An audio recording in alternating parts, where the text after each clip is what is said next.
सुप्रभात मित्रों, आपके अपने YouTube चैनल प्रकाश एजुकेशन हब पे आपका हार्दिक स्वागत है। समसामयिक विषयों पर आधारित करंट अफेयर्स के इस महत्वपूर्ण सेशन के अंदर जानेंगे कौन से इंपोर्टेंट क्वेश्चंस हैं और करेंगे उनका डिटेल में एनालिसिस। तो सेशन की करते हैं शुरुआत करने से पहले जानते हैं आज का दिवस क्यों इंपोर्टेंट है और हम उसको किस दिवस के रूप में मनाते हैं। तो चलिए सेशन की शुरुआत करें और जानते हैं आज 6 दिसंबर क्यों अपने लिए इंपोर्टेंट है। 6 दिसंबर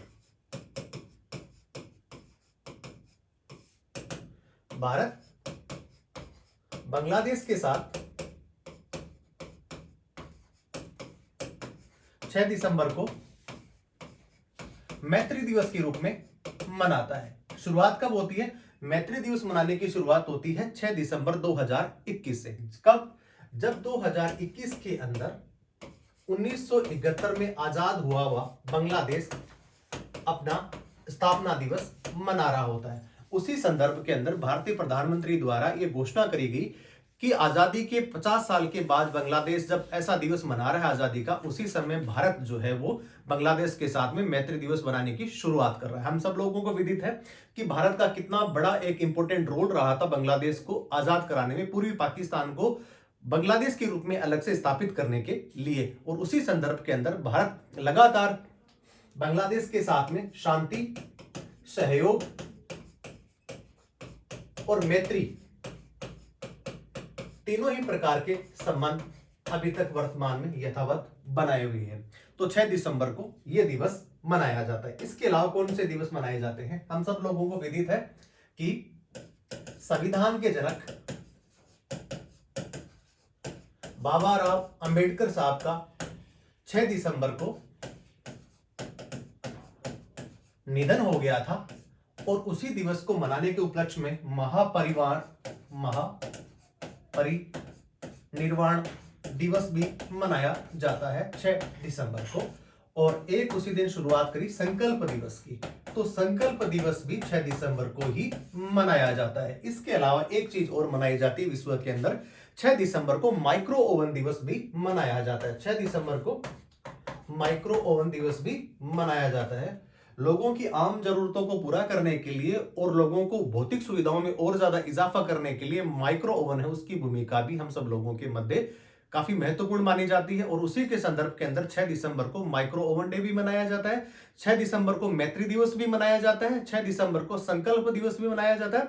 और 6 दिसंबर को बाबा साहेब अंबेडकर साहब का जो निधन हुआ था उसको महापरिनिर्वाण दिवस के रूप में भी मनाया जाता है। तो आज के सेशन के अंदर देखा कि 6 दिसंबर अपने लिए क्यों इंपॉर्टेंट है। बात कर लेते हैं कि अभी तक आज 6 तारीख हो गई, तो 5 दिसंबर तक कौन कौन से ऐसे दिवस मनाए गए उसका मैं रिवीजन आपको कराता चलूं कि 1 दिसंबर को विश्व एड्स दिवस मनाया गया, जबकि 2 दिसंबर को राष्ट्रीय प्रदूषण नियंत्रण दिवस मनाया गया। 3 दिसंबर को विश्व विकलांग दिवस के रूप में मनाया जाता है, जबकि 4 दिसंबर को भारतीय नौसेना दिवस भी मनाया जाता है।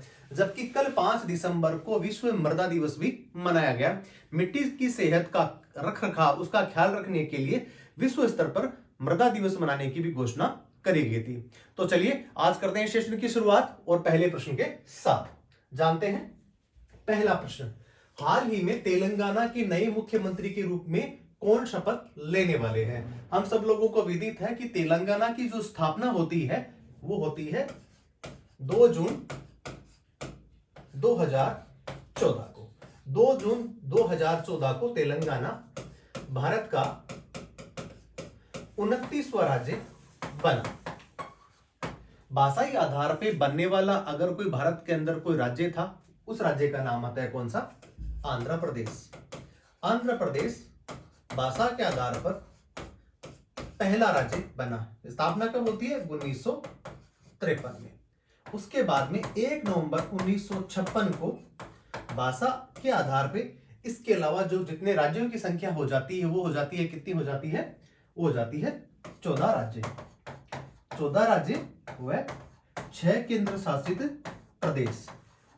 ये 1 नवंबर 1956 की स्थिति थी। और आंध्र प्रदेश से टूट करके अलग होकर के बनता है तेलंगाना। तो वर्तमान में भी वहां पे चुनाव है। चुनाव तो हालांकि 5 राज्यों में हुए थे और 5 राज्यों के अंदर जो चुनाव हुए उसके जो नतीजे थे उसमें तेलंगाना के अंदर कांग्रेस ने बीआरएस को हरा करके और वहां पे विजय अपनी पताका को पहराया। और उसी के संदर्भ के अंदर वहां के जो मुख्यमंत्री चुने गए हैं, जिनको बनाया गया संसदीय कार्य बोर्ड के द्वारा, उनका नाम है रेवंत रेड्डी। तो आपने देखा कि तेलंगाना राज्य की स्थापना होती है 2 जून 2014 को। भारत का भी 29वां राज्य था और उसके बाद में यहाँ पे अभी कांग्रेस ने सत्ता में वापसी करी है और उसके जो यहाँ पे लीडर थे उनको अभी मुख्यमंत्री बनाया गया है। देख लेते हैं इसके अलावा और कौन कौन सी जगह पे चुनाव हुए थे। हम सब लोगों को विदित है कि यहाँ पे मिजोरम, तेलंगाना जिसकी हम बात कर रहे हैं, राजस्थान, छत्तीसगढ़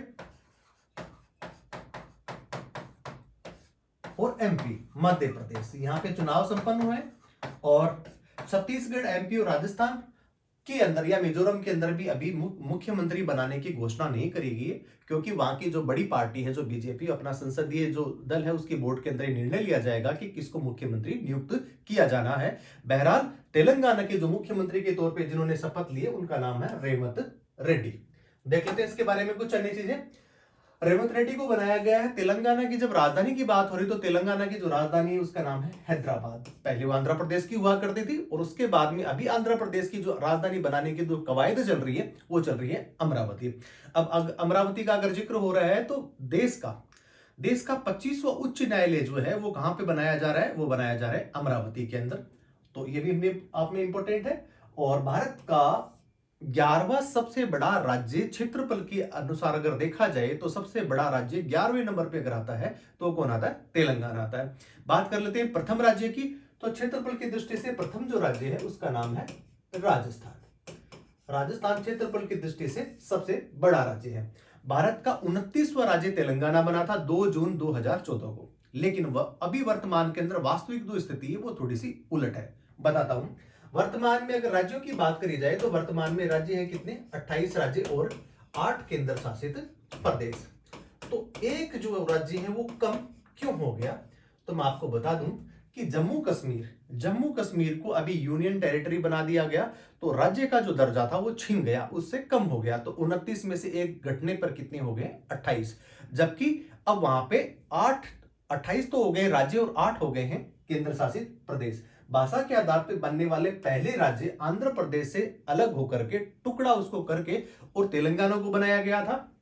और आंध्र प्रदेश की जो राजधानी वो कहां पे?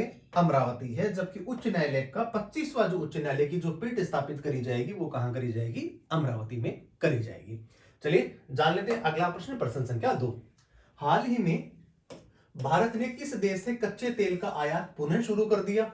तो इसका मतलब पहले भी किया जा रहा था। आंसर इसका हो जाएगा वेनेजुएला। कहां पर स्थित है? ये स्थित है दक्षिणी अमेरिकी देश है ये। विश्व के अंदर सबसे ज्यादा अगर कच्चे तेल के अगर भंडार कहीं भी पाए जाते हैं, उस देश का नाम भी वेनेजुएला है। वेनेजुएला पर 2022 के बाद में, या कह सकते हैं 2020 के अंदर, क्या लग गए थे? यहाँ पे आर्थिक प्रतिबंध लग गए थे और अमेरिका ने उस पर आर्थिक प्रतिबंध लगा दिए थे। अभी वर्तमान में अमेरिका ने जो प्रतिबंध लगाए थे उन पे ढील दे दी है। कौन सी? अस्थायी तौर पे ढील दे दी है, या कह सकते हैं वो कच्चे तेल का निर्यात अब कर सकता है। और उसी के लिए भारत को एक ऐसे निर्यातकर्ता की जरूरत होती है जो सबसे कम कीमत पे अपना तेल बेचता हो। और उसी के संदर्भ के अंदर अभी अपने वेनेजुएला के साथ में भारत ने एक एमओयू करा है, जिसके अंदर रूस से भी सस्ता तेल जो है वो वेनेजुएला भारत को प्रदान करने वाला है। तो इसका जो आंसर हो जाएगा वो हो जाएगा वेनेजुएला।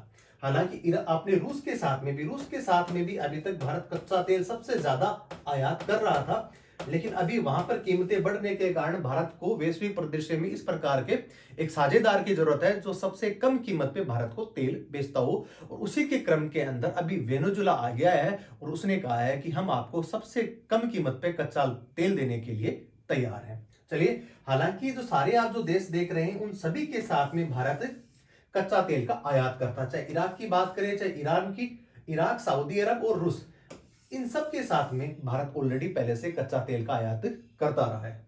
इसी के क्रम के अंदर वेनेजुएला भी इसमें शामिल हो गया है। अब मैं आपको बताता चलूं कि 13 देशों का एक संगठन है जिसको बोला जाता है ओपेक। ओपेक जो है वो विश्व का 30% वैश्विक जो 30% है उसके कच्चे तेल का क्या करता है, वो निर्यात करता है। एक संगठन समूह है और इसका जो हेडक्वार्टर है वो है कहां पे, वियना। वियना कहां पर स्थित है, ऑस्ट्रिया में, तो वहां पे इसका हेडक्वार्टर है। देख लेते हैं इसके बारे में कुछ अन्य चीजें। वेनेजुला दक्षिण अमेरिकी देश है, विश्व का सबसे बड़ा तेल भंडार वाला ये देश। ओपेक सदस्यों की संख्या 13 है, जो वैश्विक हिस्सेदारी कितनी करते हैं, वो 30% करते हैं। ओपेक की अगर स्थापना के बारे में बात करी जाए तो इसकी स्थापना होती है 1960 में। वियना इसका ऑस्ट्रेलिया के अंदर इसका हेडक्वार्टर है। विश्व का सबसे ऊंचा अगर जलप्रपात अगर देखा जाए, स्टैटिक जीके के पोर्शन की बात करें तो सबसे ऊंचा अगर जलप्रपात का है, एंजल जलप्रपात के नाम से उसको जाना जाता है और वो वेनेजुला में स्थित है। अभी बात करते हैं कि रूस के साथ में भारत की जो अहम साझेदारी हुई थी कच्चे तेल के संदर्भ में, हमने नवंबर के सेशन के अंदर ये किया था कि रूस से बाल्डोस्ट को पोर्ट्स को चेन्नई बंदरगाह से जोड़ करके सोवियत दूर का समुद्री रूट फिर से शुरू किया जा रहा है। सोवियत रूट के बारे में बात करते हैं, 1992 से पहले ये यूएसएसआर हुआ करता था और उसके साथ में जो भारत जो व्यापार करता था वो कहां से करता था, चेन्नई से करता, बाल्डी वोस्तोक से। उस रूट को पुनः तैयार किया जा रहा है और उसके बाद में जो दिवस लगते हैं, जो समय लगता है भारत से या रूस से जो भी सामान आता है, जो आयात और निर्यात होता है, वो कम से कम समय पे वहां पे पहुंच सके। इसी के संदर्भ के अंदर ये भी एक यहाँ पे इंपॉर्टेंट क्वेश्चन है, आप इसको भी नोट कर सकते हैं। अब बात करते हैं कि भारत अपनी कुल जरूरतों का 1/4% या कह सकते हैं 25% जो है वो आयात कहां से करता है, वो करता है रूस से।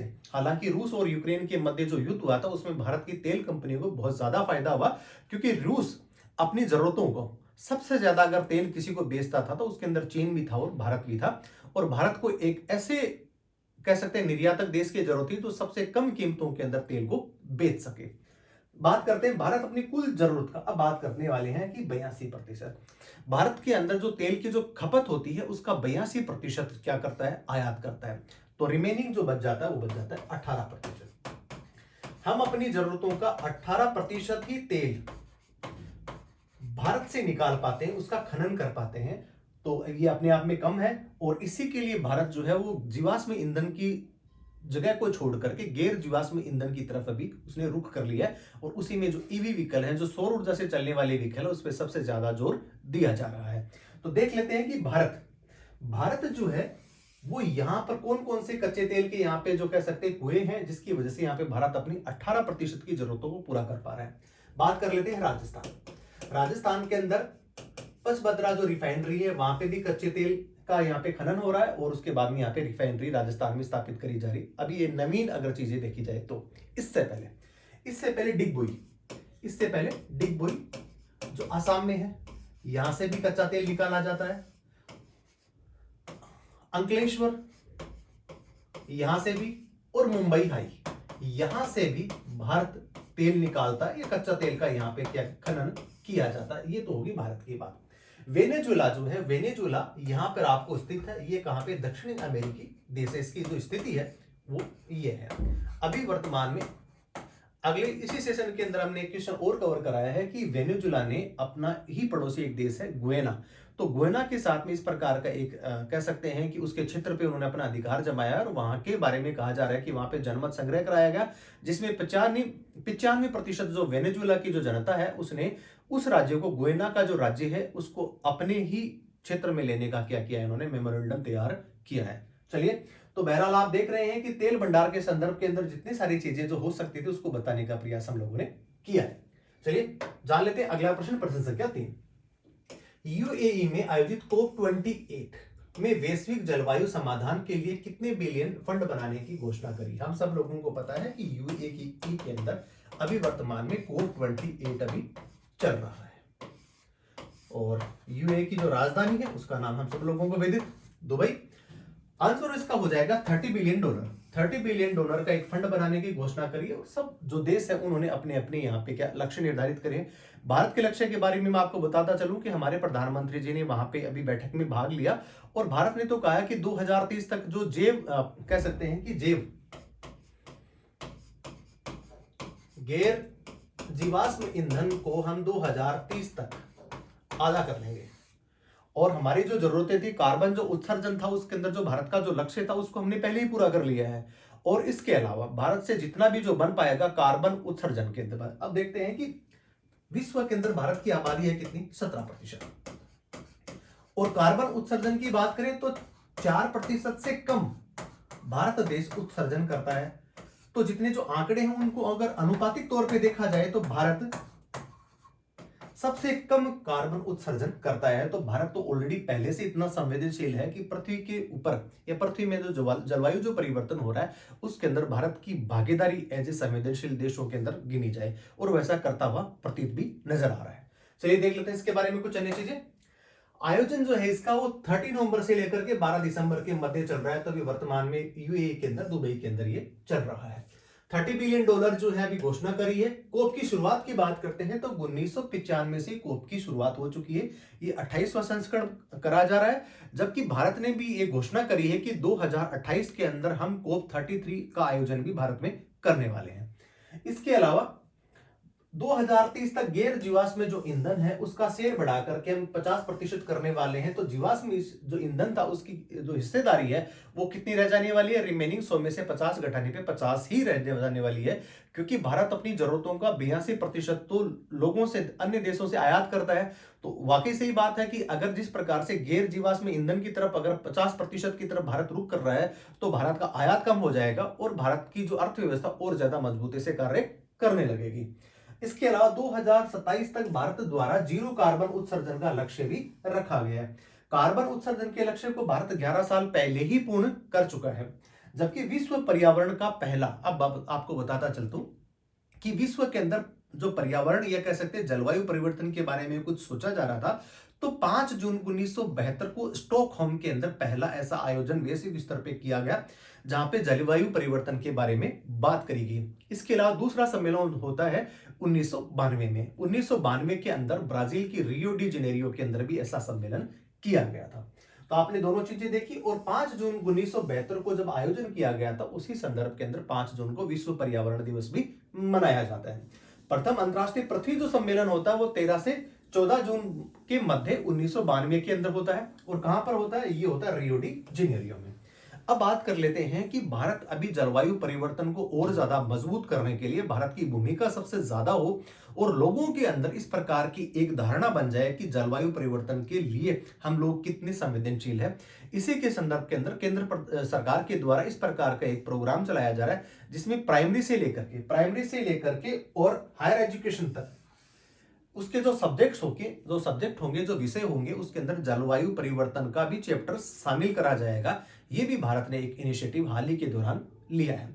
तो आपने कोप 28 जो 28 नवंबर से लेकर के 12 दिसंबर के मध्य यूएई के अंदर चल रहा है और दुबई के अंदर इसका जो आयोजन हो रहा था, हमारे प्रधानमंत्री जी ने वहां पे बैठक में भाग भी लिया और भारत ने घोषणा भी करी कि हम 2030 तक गैर जीवाश्म जो ईंधन है उसकी तरफ 50% की तरफ अपन रुख कर जाएंगे।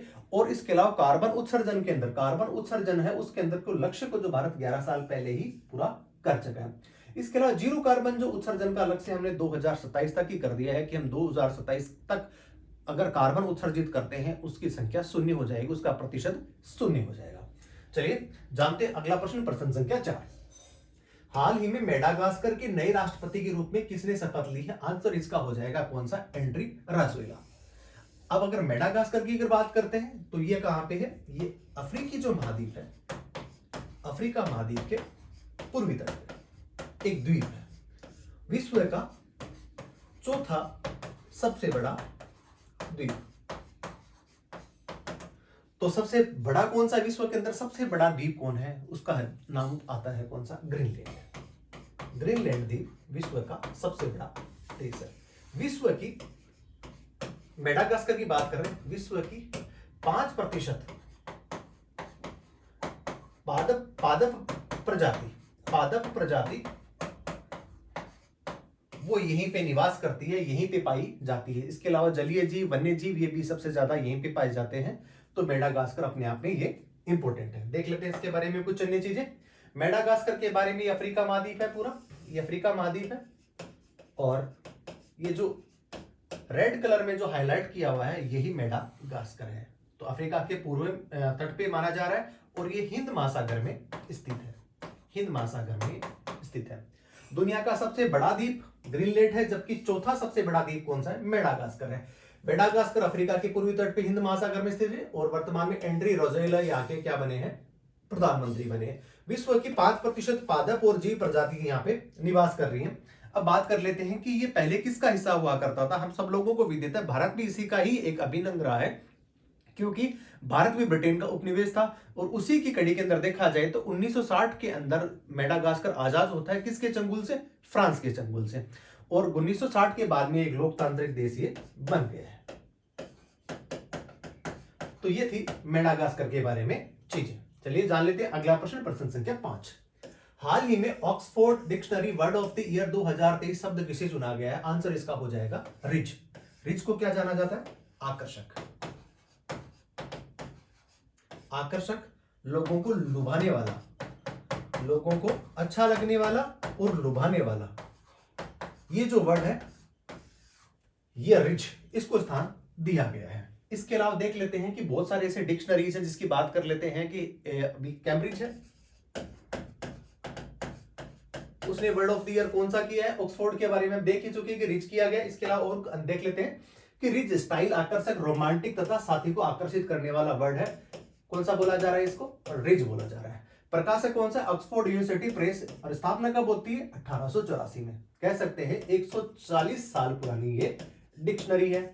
कैम्ब्रिज डिक्शनरी है, उसका वर्ड ऑफ द ईयर कौन सा है? हेल्क्यूनेट। हेल्क्यूनेट इसका वर्ड ऑफ द ईयर है। जबकि कॉलिंस डिक्शनरी है, उसका वर्ड ऑफ द ईयर है आर्टिफिशियल इंटेलिजेंस, जिसके बारे में हम सब लोगों को विदित है कि आर्टिफिशियल जिंदगी अभी जो है वर्तमान में जिंदगी में कितना इंपॉर्टेंट रोल प्ले कर रहा है। इसके अलावा कॉलिंस डिक्शनरी के बारे में बेसबॉल।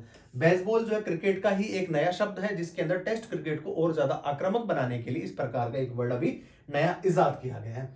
जबकि मरियम वेबस्टर का वर्ड ऑफ द ईयर कौन सा है? प्रमाणित, जिसको कहते हैं ऑथेंटिकेट, सत्यता।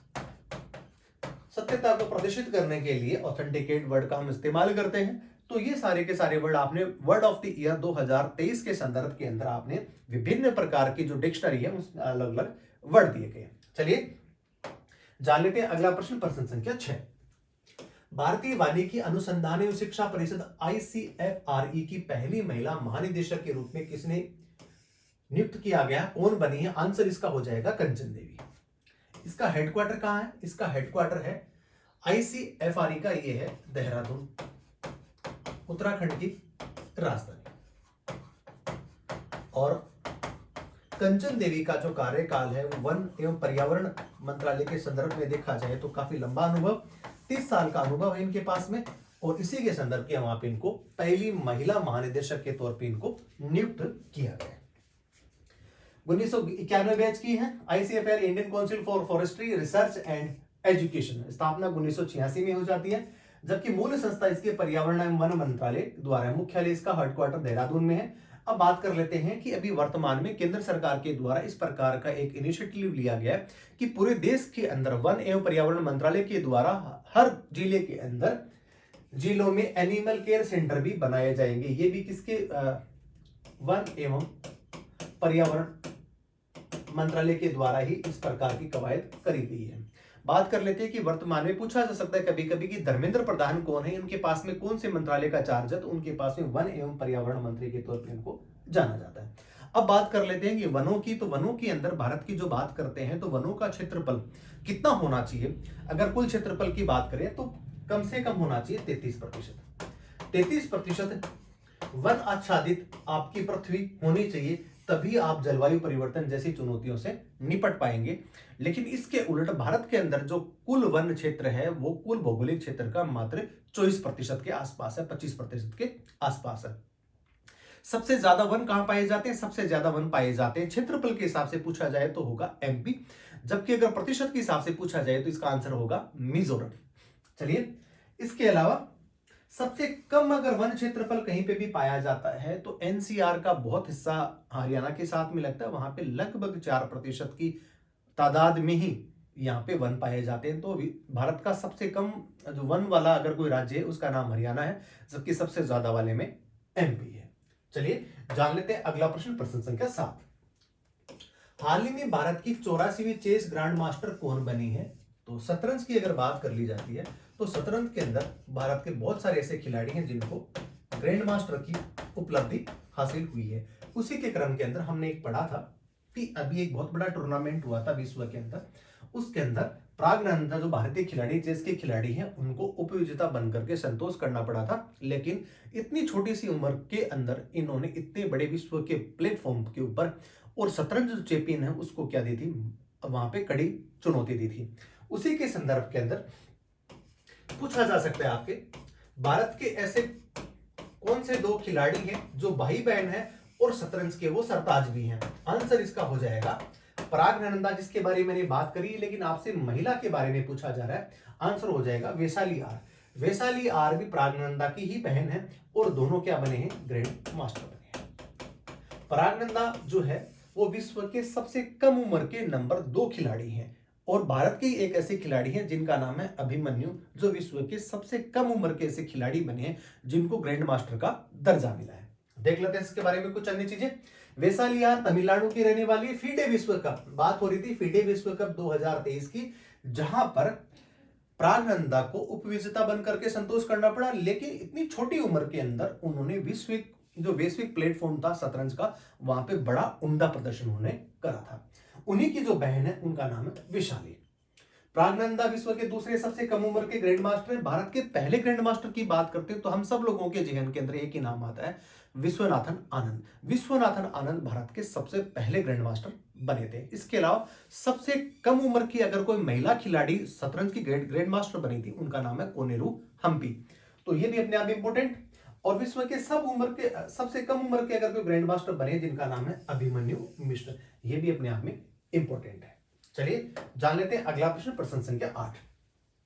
हाल ही में फीफा अंडर 17 वर्ल्ड कप का जो आयोजन हुआ था वो किसने जीता है? आंसर इसका हो जाएगा जर्मनी। जर्मनी ने इस आयोजन के अंदर वर्ल्ड कप 2023 जो अंडर 17 के नाम से जाना जाता है उसका ये विजेता बना है। इससे पहले देखते हैं कि 2022 के अंदर अंडर 17 का जो विश्व कप खेला गया था, फुटबॉल के तौर पे खेला गया था, ये भारत में खेला गया था। उस समय इसके विजेता कौन बने थे? इसके विजेता बने थे स्पेन। स्पेन जो है इसका विजेता बना था, जो भारत के अंदर हुआ था 2022 के अंदर गोवा में। अब बात कर लेते हैं कि जर्मनी ने पहली बार फीफा अंडर 17 का अभी क्या जीता है, वर्ल्ड कप जीता है। मेजबानी किसने करी थी? आयोजक स्थल कौन सा था? तो था इंडोनेशिया। जबकि टीमों ने कितने में भाग लिया था? 24 टीमों ने भाग लिया, जबकि रनर अप इसमें कौन सा था? फ्रांस था। तो फ्रांस और जर्मनी के मध्य जो मुकाबला खेला गया कौन सा? फाइनल का, जिसमें जर्मनी ने फ्रांस को हराते हुए ये कप अपने नाम किया। और जर्मनी के इतिहास में अंडर 17 फीफा वर्ल्ड कप जीतने का खिताब उनका पहला ही खिताब है। अब बात कर लेते हैं अखिल भारतीय फुटबॉल संघ के अभी वर्तमान में अध्यक्ष है कौन है? जिनका नाम है कल्याण चौबे। ये भी अपने आप में इंपोर्टेंट सवाल पूछा जा सकता है। अखिल भारतीय फुटबॉल कप का जो अध्यक्ष है और इसका जो हेडक्वार्टर है वो कहां पे? द्वारका, नई दिल्ली में। अब बात कर लेते हैं कि दोहा कतर के अंदर 2022 का हम सब लोगों को विदित है कि फीफा वर्ल्ड कप खेला गया और उसके अंदर जो विजेता था जिसका नाम अर्जेंटीना था। 2026 के अंदर जो वर्ल्ड कप होने वाला वो कहां होने वाला है? तो किसी एक देश में ना होकर के 3 संयुक्त देशों की मेजबानी के अंदर ही होने वाला है। कौन कौन से देश है? तो इसके अंदर है अमेरिका, कनाडा और संयुक्त राज्य अमेरिका। इस तीनों के तीनों जो देश है वो कौन से हैं? उत्तरी अमेरिका महाद्वीप के ये देश है, जहां पे 2026 का फीफा वर्ल्ड कप वहां पे आयोजन होने वाला है। अब बात कर लेते हैं कि भारत की स्थिति फुटबॉल के अंदर कैसी है। वैश्विक परिदृश्य में अगर देखा जाए तो 99वीं रैंक, या कह सकते हैं विश्व के 98 देश फुटबॉल कप, या कह सकते हैं फुटबॉल के अंदर उनकी जो योग्यता है वो भारत से कहीं ज्यादा है। भारत का नंबर कितना आता है? 99वां आता है। भारत के भी वर्तमान में कैप्टन के क्या नाम है? उनका नाम है सुनील छेत्री। इससे पहले बाईचुंग भूटिया है, वो भी अंतरराष्ट्रीय स्तर पे काफी अपना बड़ा नाम कमा चुके हैं। और इसके अलावा फीफा का अगर बात कर लेते हैं तो फीफा का जो हेडक्वार्टर है वो कहां पे? ज्यूरिख, स्विट्जरलैंड में है। और फीफा की स्थापना कब होती है? 1904 के अंदर पेरिस, फ्रांस के अंदर इसकी स्थापना होती है। उसके बाद में जो है वर्ल्ड कप यहाँ पे खेला जा रहा है। भारत ने अभी तक फुटबॉल के अंदर किसी प्रकार का कोई पदक नहीं जीता है अंतरराष्ट्रीय स्तर पर, बहुत बड़ी प्रतियोगिताओं के नाम से अगर देखा जाए तो। चलिए जान लेते हैं अगला प्रश्न, प्रश्न संख्या 9। किस खिलाड़ी ने 66वीं राष्ट्रीय शूटिंग चैंपियनशिप प्रतियोगिता में पुरुषों के रैपिड फायर पिस्टल में स्वर्ण पदक जीता है? विच player won the gold medal in this 66th national shooting championship? Answer इसका हो जाएगा कौन सा? वो हो जाएगा अभिनव चौधरी। अभिनव चौधरी ने रैपिड फायर की जो श्रृंखला हुई थी उसके अंदर क्या जीता है? स्वर्ण पदक जीता है। देख लेते हैं इसके बारे में कुछ अन्य चीजें। National rifle association of India की जो ये टूर्नामेंट आयोजित करा जाता है, इसका आंसर हो जाएगा अभिनव चौधरी। स्थापना 17 अप्रैल 1951 से शूटिंग एसोसिएशन की स्थापना हो गई थी। भारत को शूटिंग खेलों में बढ़ावा देने के लिए इस प्रकार की कवायद करी जा रही है। जबकि इसके अध्यक्ष उनका नाम है कलिकेश सिंह देव, इसके अध्यक्ष है। प्रायोजक इसका एमपीएल था और इसका जो मुख्यालय वो कहां पर है, न्यू दिल्ली में। अब बात कर लेते हैं कि एशियन गेम्स के अंदर भी शूटिंग का कितना बड़ा प्रदर्शन रहा था। तो भारत के अंदर सबसे ज्यादा अगर पदक आए तो शूटिंग कैटेगरी से ही आते हैं। बात अगर ओलंपिक की कर ली जाए, चाहे कॉमनवेल्थ की बात कर ली जाए, चाहे पैरालंपिक की बात कर ली जाए, चाहे पैरा गेम्स की बात कर ली जाए, तो जहां पे शूटिंग का बोलबाला सबसे ज्यादा रहा है। और भारत के अंदर शूटिंग भी उन महत्वपूर्ण खेलों के अंदर शामिल है जहां पे युवाओं का रुझान शूटिंग की तरफ बढ़ा है। अगर बात कर लेते हैं कि एथेंस के अंदर 2004 के अंदर, एथेंस के अंदर 2004 के अंदर सबसे पहले शूटिंग के अंदर किसी ने अगर पदक जीता था, जिनका नाम है राज्यवर्धन सिंह राठौड़। राज्यवर्धन सिंह राठौड़ ने शूटिंग के अंदर डबल ट्रैप शूटिंग के अंदर रजत पदक जीता। उसके बाद में स्वर्ण पदक अगर पहली बार ओलंपिक कोटे से भारत के पास आया, उनका नाम था अभिनव बिंद्रा। अभिनव बिंद्रा ने 10 मीटर राइफल शूटिंग के अंदर स्वर्ण पदक जीता था। चलिए यहीं से होती है इसकी शुरुआत। 2004 से हमने ओलंपिक खेलों के अंदर भी शूटिंग के तौर पे उम्दा प्रदर्शन करना शुरू कर दिया था। चलिए जान लेते हैं अगला प्रश्न, प्रश्न संख्या 10। हाल ही में फिट एक्सपो 2023 का आयोजन कहां पे हुआ? फिट एक्सपो का मतलब हम सब लोग जानते हैं कि लोगों को फिट कैसे रखा जाए, और एक बहुत बड़ा एक्सपो आयोजित किया गया। आंसर हो जाएगा इसका कैलकाटा।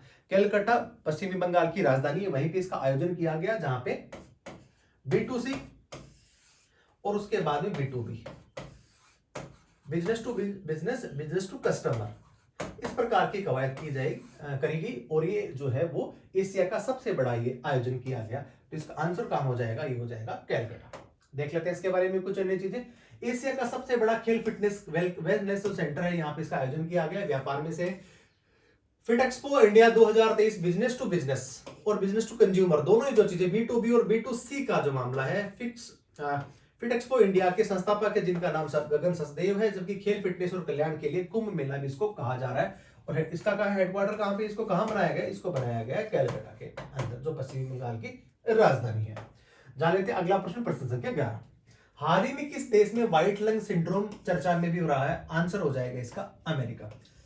सब जगह वैश्विक स्तर पे देखा जाए तो इस प्रकार के वायरस आते रहे, और अभी हम सब लोगों को विदित है कि यहाँ पे अभी एक तो पिक वायरस, इसको स्वाइन फ्लू के नाम से जाना जाता है। स्वाइन फ्लू के अभी केसेस कहां दर्ज किए गए थे? ये किए गए थे ब्रिटेन में। जबकि चीन के अंदर एक असाधारण बीमारी, और सबसे ज्यादा अगर मरीजों की तादाद देखी गई, विशेषकर बच्चों में, क्योंकि बच्चों में ही निमोनिया होता है, तो वहां सबसे ज्यादा केस कहां देखे गए? ये देखे गए चीन में। और चीन के बारे में हम सब लोग जानते ही हैं कि कोरोना अगर विश्व को अगर देने की अगर बात करी जा रही है, तो चीन में ही कोरोना की शुरुआत हुई थी, और उसके बाद में व्यापक स्तर पे और एक वैश्विक महामारी के तौर पे बहुत सारे लाखों लोगों की जान लेके चला गया था कोरोना। तो ये भी इसका संबंध भी चीन से ही कहा जा रहा है, कि जहां पे वुहान के अंदर जो इस प्रकार की एक लेबोरेटरी थी, और वहीं से वायरस जो है बाहर निकल गया था। बहरहाल पूछा जा रहा है कि व्हाइट लंग सिंड्रोम चर्चा में रहा है, ये कहां से संबंध है इसका? तो इसका संबंध है ये अमेरिका से। अमेरिका हो गया। चीनी सरकार के अनुसार विभिन्न बीमारियों का संयोजन, जिसमें इन्फ्लुएंजा, SARS-CoV-2, कोविड-19 के बारे में RSV और माइक्रोप्लाज्मा जो निमोनिया के विभिन्न युग में शामिल हुए हैं, तो इसका तो हो गया चीन। जबकि H1N2 पिक वायरस ये ब्रिटेन में जो स्वाइन फ्लू के नाम से जाना जा रहा है, जबकि निमोनिया है वर्तमान में चर्चा में रहा, कहां पर? ये चीन में रहा है। चलिए जान लेते हैं अगला क्वेश्चन, प्रश्न संख्या 12। गुयाना देश पर कब्जा करने के लिए किस देश में जनमत संग्रह करवाया गया? आंसर मैंने आपको पहले ही बताया था कि इसका आंसर हो जाएगा वेनेजुला। जबकि अब गुयाना के अंदर क्या है? गुयाना के अंदर वही चीजें हैं जो वेनेजुला के पास ऑलरेडी पहले से हैं। कौन से? खनिज संसाधनों से भरपूर है, और इसके अलावा खनिज तेल, इसकी संभावना भी वहां पे व्यक्त करी जा रही है। तो वेनेजुला ने, गुयाना का एक बहुत बड़ा राज्य है जिसपे अपना दावा ठोक दिया है, और वेनेजुला के अंदर इस प्रकार का जनमत संग्रह कराया गया कि ये जो गुयाना का जो राज्य हमारा ही पार्ट है, और उसके अंदर 95% लोगों ने कहा यस, वेनेजुला जो है वो इसका हकदार है, और गुयाना का जो राज्य है वो कहां पे शामिल होना चाहिए? ये वेनेजुला में शामिल होना चाहिए। देख लेते हैं इसके बारे में कुछ। ये सारा जो पूरा एरिया आप देख रहे हैं, ये पूरा जो एरिया है ये विवादित है, और यहीं पे क्या कर रहा है? ये दावा कर रहा है।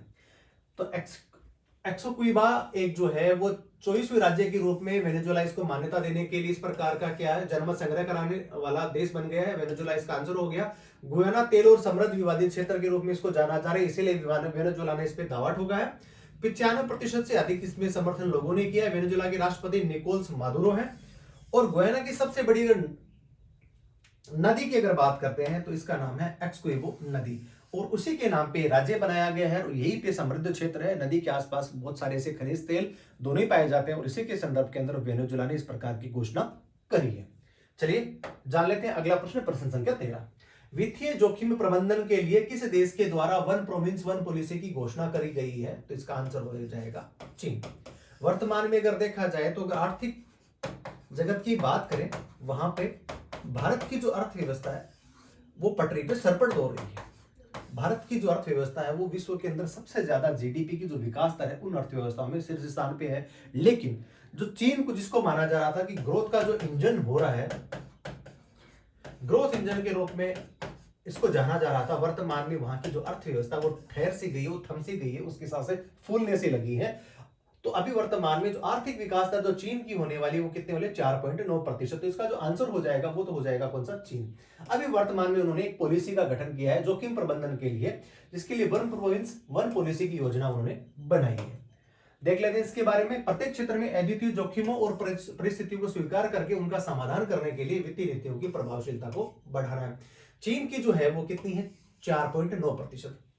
अब भारत की बात हो ही रही है, क्योंकि सारे के सारे जो सवाल बनते हैं करंट अफेयर से रिलेटेड वो कहां से बनेंगे? भारत से ही बनेंगे। और उसी के संदर्भ के अंदर हम आपको बताते चलें कि यहां पे IMF, world bank,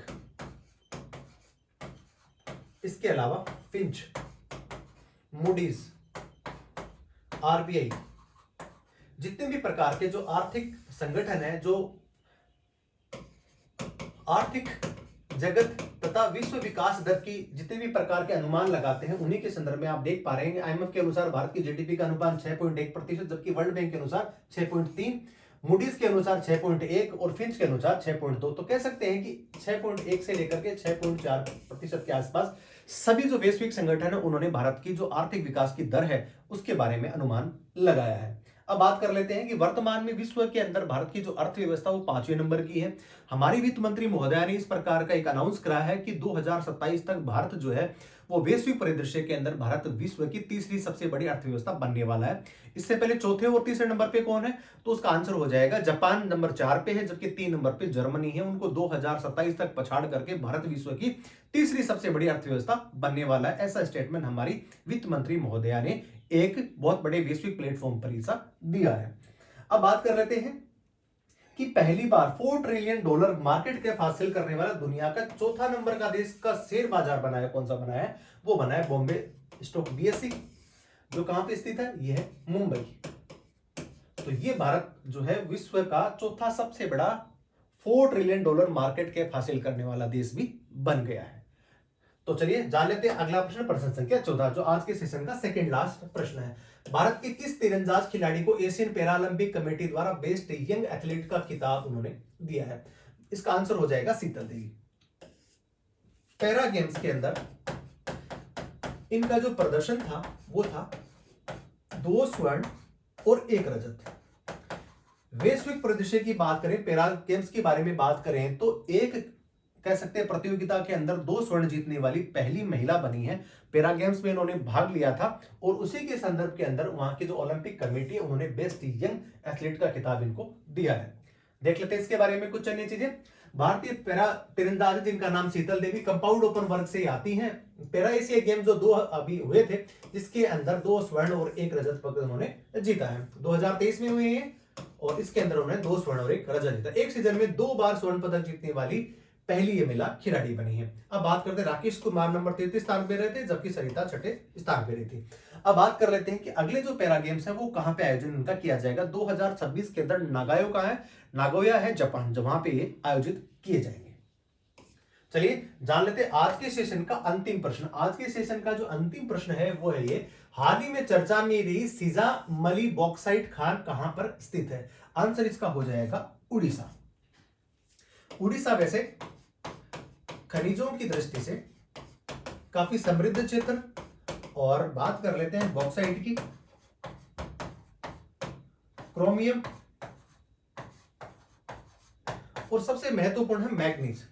manganese Bharat में सबसे ज्यादा उत्पादित करने वाला राज्य कौन सा है? वो उड़ीसा है। और उसी के संदर्भ के अंदर कालाहांडी एक जिला जहां पे सबसे ज्यादा, अभी आपसे जो प्रश्न पूछा जा रहा है सिजेवल बॉक्साइट खान का कहां पे करी गई है, तो इसका आंसर हो जाएगा कौन सा? उड़ीसा हो जाएगा। उड़ीसा अभी हाल ही के दिनों में काफी चर्चाओं में बना हुआ है। हम सब लोगों को पता है कि 2023 के अंदर विश्व हॉकी कप जो खेला गया वो कहां पे खेला गया? वो उड़ीसा के अंदर ही खेला गया। अभी वर्तमान में वहां पे कलिंग महोत्सव बनाया गया, वो भी उड़ीसा में ही मनाया गया। इसके अलावा अभी दिल्ली के अंदर जो वैश्विक एक प्रतियोगिता पर्यटन के क्षेत्र में हुई थी, उसके अंदर भी उसको बेस्ट इनोवेशन अवार्ड के तौर पे भी उनको सम्मानित किया गया उड़ीसा। 1936 के अंदर ये बंगाल से अलग होकर के उड़ीसा राज्य बना था। उड़ीसा की जो राजधानी की बात करें उसका नाम है भुवनेश्वर। जगन्नाथपुरी जी का यहाँ बहुत बड़ा मेला लगता है, साल में एक बार यहाँ पे रथ यात्रा होती है। सबसे ज्यादा अगर कहते प्राकृतिक आपदाओं को झेलने वाला जो राज्य है वो भी कौन सा है? वो भी उड़ीसा है। और देख लेते हैं इसके बारे में कुछ अन्य चीजें। उड़ीसा का जो कालाहांडी जिला और कोरापुट जो जिला बॉक्साइट का सबसे बड़ा क्षेत्र के नाम से भी विख्यात है।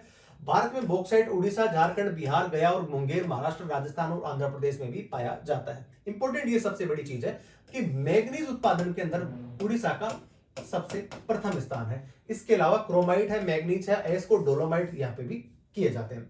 अब हॉकी विश्व कप 2023 का आयोजन वो भी यहीं पे किया गया था उड़ीसा, और विजेता कौन बना था? जर्मनी बना था। कलिंग साहित्य के बारे में मैंने आपको बताया कि भुवनेश्वर के अंदर इसका आयोजन किया गया था। उड़ीसा की स्थापना हो 1 अप्रैल 1936 को हो गई थी, जहां पे बंगाल से अलग होकर के उड़ीसा को राज्य बनाया गया था। वर्तमान में वहां के जो मुख्यमंत्री जिनका नाम नवीन पटनायक है, और हाल ही में नियुक्त उड़ीसा के जो राज्यपाल है जिनका नाम रघुवर दास है। तो आपने इस प्रश्न के माध्यम से देखा कि हमने जो 15 नंबरों के जो एमसीक्यूज कराए, उसके अंदर हमने आपको टॉप क्वेश्चंस प्रोवाइड करे और उसके साथ में डिटेल में एनालिसिस भी किए। तो आप बने रहिए प्रकाश एजुकेशन हब के साथ में। अगर होती है कंपटीशन की बात तो बने रहिए प्रकाश एजुकेशन हब के साथ में। जय हिंद, जय भारत।